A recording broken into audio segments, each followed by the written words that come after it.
we discussed the first mindset for success, which is positive thinking. And then the second mindset for success was take responsibility for your thoughts.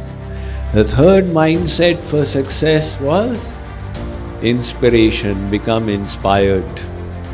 But it's still not enough to succeed, because even the dacoits are inspired. Al Capone was extremely inspired. Veerappan was extremely inspired. Poolan Devi was very inspired. You can be inspired in the wrong direction. That's why the fourth mindset comes. What is this fourth mindset? Do you wish to know?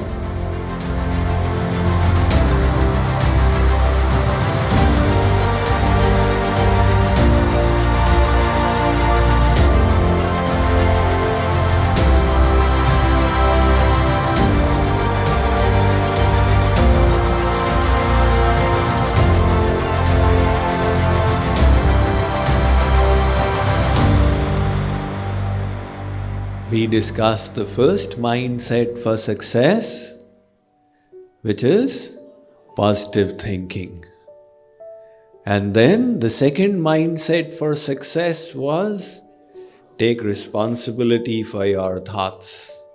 The third mindset for success was inspiration, become inspired.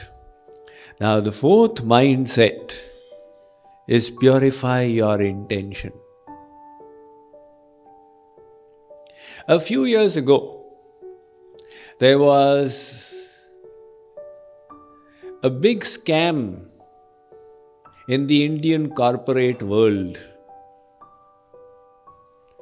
Mr. Ramalinga Naidu, who was the CEO and founder of Satyam,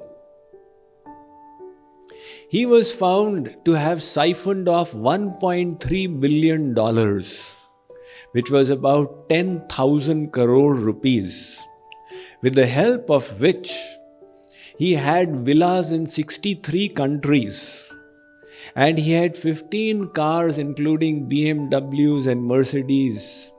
He had 300 pairs of shoes. He was showing false employees in his company role, thereby siphoning off $300 million every year. Definitely, he was highly inspired to create this IT giant in India. But where he missed out was the purity of intention.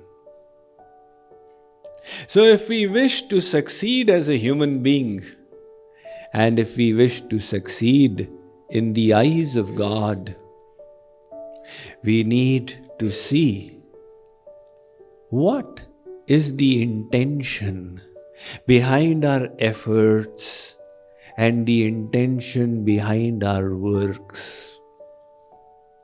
How do we get to know that our intention is off the mark in the eyes of God?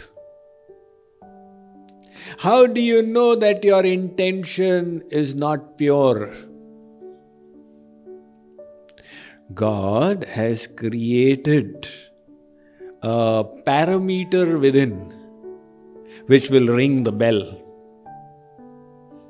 Just like if you put your hand in the fire, two things will happen. Firstly, the hand will start getting burnt. And secondly, you will experience pain. The hand getting burned is a terrible thing. Experiencing pain is not a terrible thing. Experiencing pain is a blessing, because that tells you there's something wrong. You watch out, you need to pull your hand out. We people run away from pain. Oh my God, there is pain. Doctor, give me a painkiller. But the pain is like the bell which is telling you there's something wrong. God has fitted 5 million, 50 lakh pain sensors in this body. to warn you right away, there's some problem, beware. Similarly, God has created something to warn you. Kuch gadbad hai. If you find anger arising, greed arising, tension and anxiety arising, they are all indicators in God's machine which He has given to us. Watch out, you are going off balance. And when it's related to work, ultimately, most of your day is spent working, right? So spiritual science needs to explain and address your work. If spirituality only applies to the half hour when you sit in dhyan, that kind of spirituality is no use. Spirituality should address your work where you are spending half your life. So what is the pain sensor in work that tells you your intention is not pure? This is stress. How? I will explain to you. Patiently you keep listening and I'll explain the whole science of stress. How I got to study it was that when I went few years ago to Chicago, there's an IIT Alumni Association of Midwest that meets in Chicago. So they got very, very senior people, who are like CEOs of different places. And they came to know that Swamiji is also an alumnus of IIT. So they sent me a request to speak in their monthly meeting. I said, tell me what topic should I speak about? Should I speak on how to realize God? I said, don't speak about God because that's old-fashioned and most of our members don't believe in God. So I said, you suggest the topic. They said, speak on stress management. It's all right, if you don't believe in God, then believe in stress management. So that is when I studied the stress. What is stress? It's in particular a 21st century disease, but it has existed always. In the 19th century, the richest man in the world was John D. Rockefeller, who was the president of the Standard Oil Corporation of Houston. So on this particular day, John Rockefeller had a business decision to make. Goods of the Standard Oil Corporation needed to be transported by railroad from Houston to Chicago. The dilemma before Rockefeller was whether to get the insurance of the goods or not. Insurance would have cost $150. Now for a person like him, $150 is not much. But he was so attached to wealth, it's an important matter, $150. Should I, should I not, should I, should I not, should I, should I not? So he decided that let's take the risk and send them uninsured. However, when the train with the goods left the station, he got the news that a storm has developed on the way. Now he caught his head, penny wise, dollar foolish. To save $150, I have put tens of thousands of dollars at risk. He decided to use his clout with the insurance company and procure the policy by hook or by crook.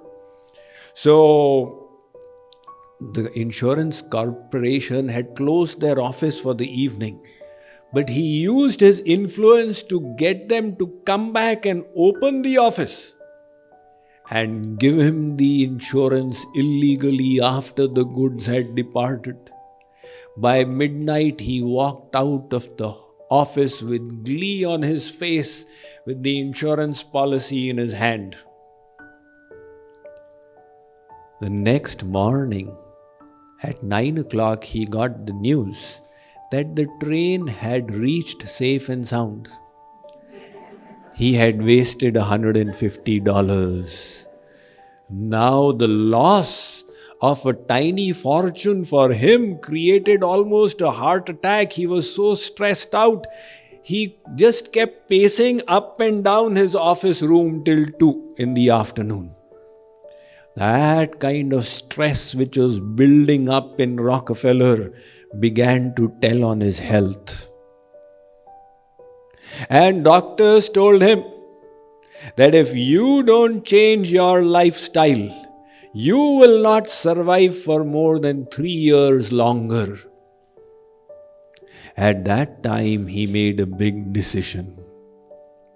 It is possible that Swami Vivekananda was also instrumental in it, because he went and met Swami Vivekananda many times.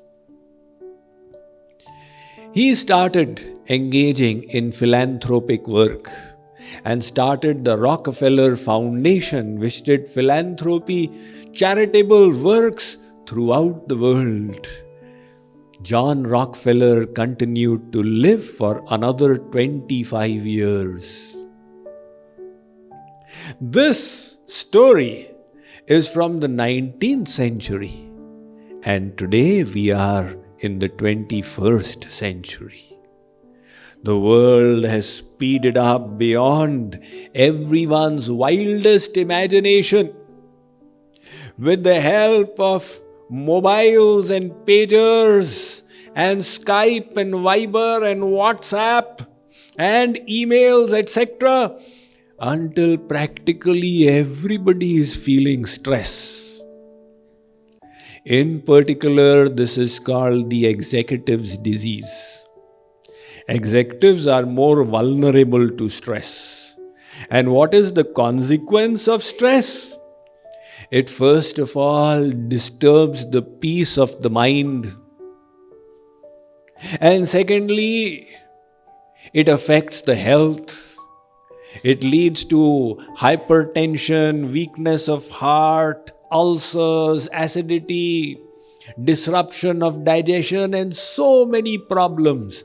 Nowadays, some people estimate that 30% of the medical problems have a correlation to stress. That is why scientists began studying stress. And nowadays, the term stress management has become very popular. The first scientist to ponder over the cause of stress was a person called Walter Cannon in 1936. And his findings led to the famous theory called the fight or flight response. Walter Cannon discovered that when animals experience a threat to their life, their mind becomes stressed. And because of that, their body, the organs secrete certain enzyme and chemicals, pumping adrenaline into the bloodstream, etc., that increase the animal's ability to either fight or take flight. For that purpose, the heart starts pounding, the blood pressure increases, the blood is diverted from the skin to the muscles and the organs. Sweat breaks out to cool the muscles and the organs, and the mind is riveted on the object of threat. Now, for animals, all these bodily changes are highly beneficial because they enable the animal to increase its chances of survival. Then Walter Cannon discovered that we human beings, when we experience stress, our body also responds in the same manner. Unfortunately, in our case, the stress is invariably not a threat to life. It is an economic stress, a financial stress, emotional stress, whatever. But the body is responding in the same way. And that is what is creating problems. So what is stress?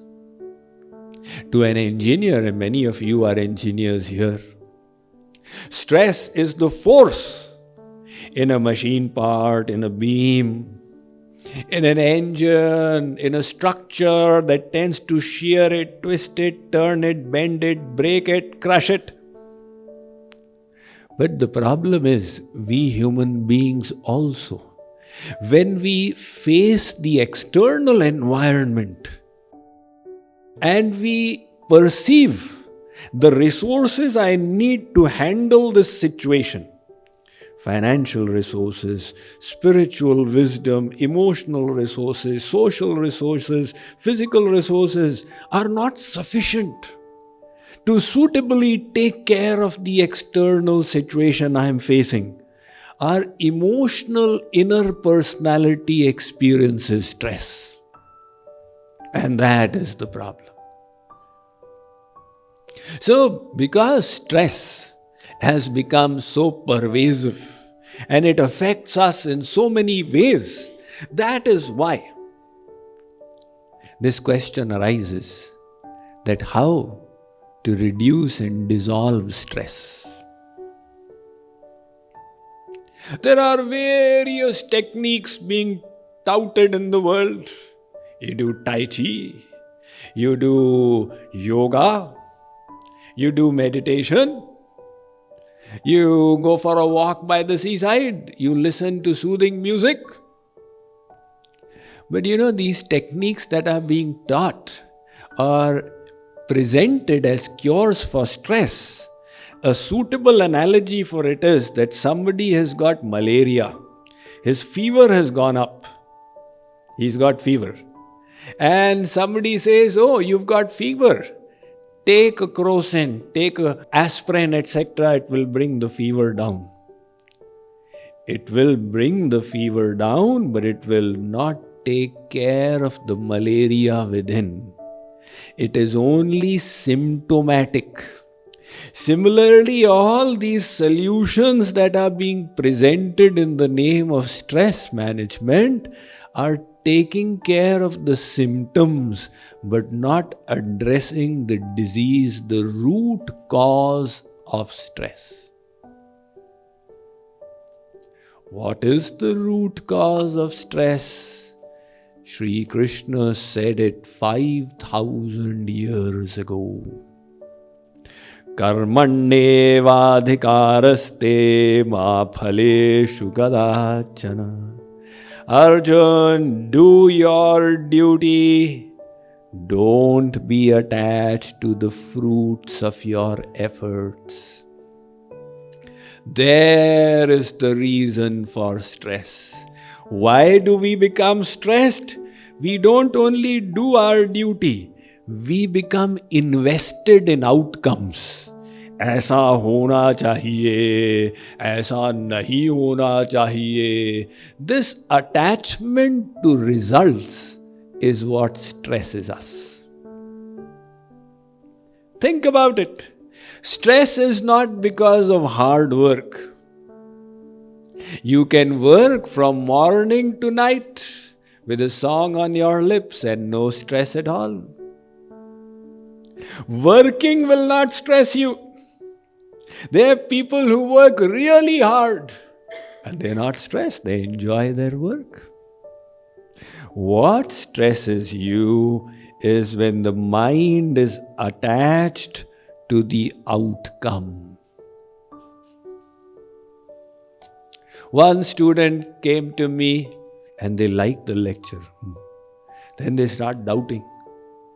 Swamiji, if I attend your lectures, will I have to become a Swamiji myself? Who is telling you that? That's not what the Bhagavad Gita is telling. In fact, the Bhagavad Gita is the very reverse. Arjun, seeing his duty to be difficult, he wanted to take flight, run away. Mujhse nahi hoga. And Sri Krishna is convincing him through the 18 chapters, no Arjun, you have to do your duty. So, spirituality doesn't mean that you give up work. Spirituality means you understand the true science of work. So out here people create a doubt. That supposing I am not attached to the outcomes, how will I work properly? अरे बाबा जी आप क्या जानते हैं? What do you know? I am in this cutting edge environment of the corporate world. If my performance reduces by a little bit, I will be left out in the rat race. What do you know? But tell me, if you succeed in the rat race, then you will definitely be a rat, isn't it? But nevertheless, even if you wish to win the rat race, being detached from the outcomes will only help you. If your mind is detached from outcomes, your intellect is calm and equipoised, and you can perform at optimal efficiency. Like let's say you go for a job interview. Now you've not had a job since 6 months and the mortgage is piling up. It's a critical matter. So will I get selected? Will I not get selected? 30 other people have been called. With all these thoughts in your head, the interviewer asks, he says that, how old are you? And where do you live? As for your age, you respond, Dallas. Where do you live? You say 45 years. What happened? Your intellect got stressed out. So your efficiency reduced. In other words, to think that if I am not stressed, my work will suffer is the wrong understanding. If you are not stressed, your intellect will become totally normal. Ask surgeons. They have to do such fine work. A little carelessness out there can mean a matter of life and death. So a surgeon has been performing operations since the last 30 years. He is a reputed surgeon of the DFW Metroplex. But today, all of a sudden, his son had an appendix burst and an immediate surgery was required. You tell the surgeon you operate on your son. Arey nahi baba. Why? What's the matter? You are the best surgeon around. No, my son's matter. I will become nervous and make a mistake. I'll get my friend. You come and do the surgery. So the surgeon is realizing that if he is invested in outcomes, his work will suffer. And if he is free from that attachment, he'll be able to perform at the optimal skill level. This is called NATO. Not attached to outcome. See, when you work in that spirit, not only do you work better, but you also enjoy your work. Like, for example, people play golf. And where is all the excitement? It is all about the outcome, whether it is under par or over par, how am I doing? So they are not enjoying the shot. They are only enjoying the score. Instead, you forget about the score. Just focus on playing the best shot and enjoy taking aim, taking the golf club up and bringing it down properly, coordinating your musculoskeletal system. Focus on the shot. You will realize you get the best score of your life automatically.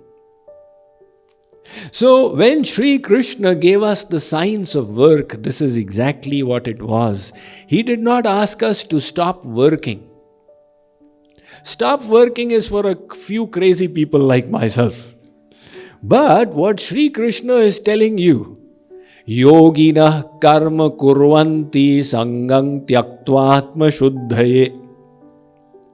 This is a beautiful verse of the Bhagavad Gita. I believe it's the 11th verse of the 5th chapter. Yogina karma kurvanti Sri Krishna is defining who is a yogi. So what does he say? If you can do chakrasana, are you a yogi? No. If you can do mayurasana, are you a yogi? No. If you can do Brahmari and hold your breath for a full minute, are you yogi? Says, no Arjun, yogina karma kurvanti sangham tyaktva atma shuddhaye. Who is a yogi? One who is working. He may be a king like Dhruv, Prahlad, Ambarish, Prithu, Vibhishan. These great kings were great karma yogis. They were ruling kingdoms.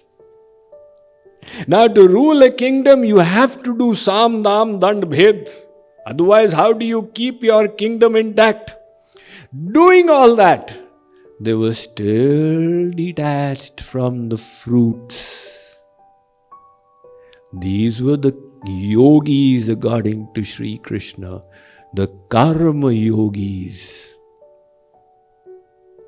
So, the art then is kamana chodo.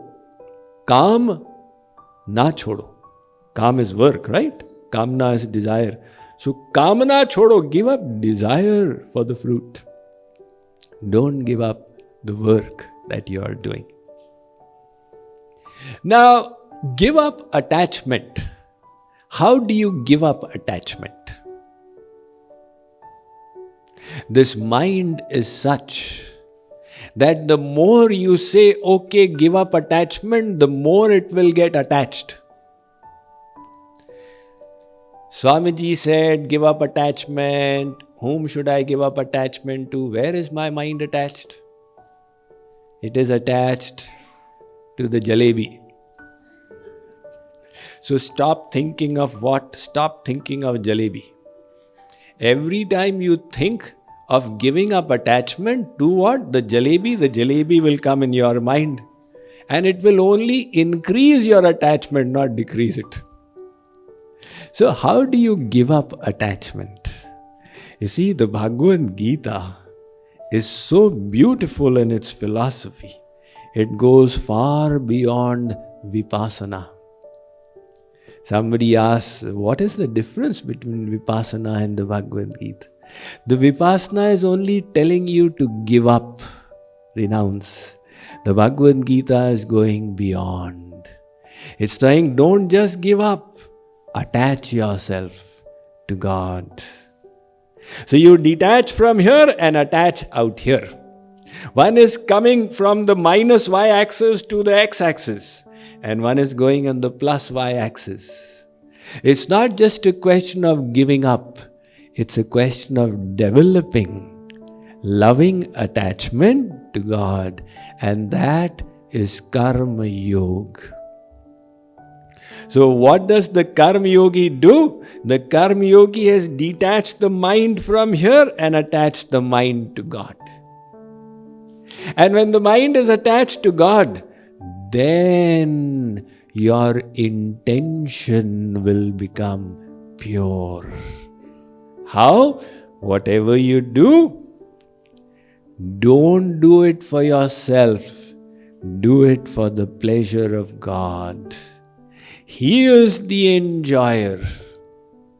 So what does the karma yogi do? He does all his or her works for the pleasure of God. Yat karoshi yad ashtasi yad juhosi dadasi yat tapasyasi kaunteya tad kurushva madarpanam. Arjun, whatever you do, whatever you drink, whatever you eat, whatever austerities you perform, whatever you give away in charity, tat kurushva madarpanam, do it all as an offering unto me. That is the beautiful philosophy of karma yoga.